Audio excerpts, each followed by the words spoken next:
আসসালামু আলাইকুম রুবেল ভাই, আপনি আমার কমেন্ট করছেন আমি বিদেশে কেন আসছি, বাংলাদেশে কি কাজের অভাব পড়ছে, আমি কি কাজ করি। ভাই, বাংলাদেশে আমাদের মেয়েদের জন্য কাজ একটাই, সেটা হচ্ছে গার্মেন্টস। আর গার্মেন্টস কইরা কয় টাকা বেতন? 15 থেকে 20 হাজার টাকা বেতন, ঠিক আছে। বাংলাদেশে যেমনি জিনিসের দাম বাড়ছে, এর উপরে ঘর ভাড়া, মাস শেষে ফ্যামিলিতে 1 টাকাও দেওয়া যাবে না, নিজের জন্য রাখা যাবে না, যার জন্য প্রবাসে আসছি। আপনি বলছেন আমার কাজ কি? আমার কাজ হইছে আপনার মা বোনে, আমার মা বোনে সংসারে যে কাজগুলা করে আমি এই কাজগুলাই করি। এই কাজগুলা কইরা প্রতি মাসে 10-15 হাজার টাকা নিজে খরচ কইরাও ফ্যামিলিতে 40-50 হাজার টাকা দিতে পারি। তো আমার এটা ভালো না? আমি জানি আপনি কোন মাইন্ডটা আমার কমেন্টটা করছেন।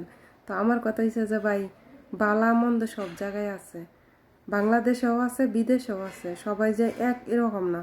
হ্যাঁ, আরবিরাও খারাপ আছে, কিন্তু সব আরবিরা তো সমান না, তাই না? বা সব কপিল সমান না, সব মানুষ সমান না। তো মানে আপনারা যে মাইন্ড, ওইটা পাল্টান ভাই। নেগেটিভ চিন্তা ভাবনা কম করেন, ভালো মাইন্ডের চিন্তা ভাবনা করেন, ঠিক আছে। একটা কথা মাথায় রাখবেন যে ভালো মন্দ মিলাইয়া মানুষ। বিদেশ আমরা আসছি দেখিয়া মেয়েরা খারাপ হয়ে যায় না বিদেশ আইসা, বুঝেন নাই? সব মেয়েরা এক না, আর সব মানুষ এক না, সব কপিলও এক না।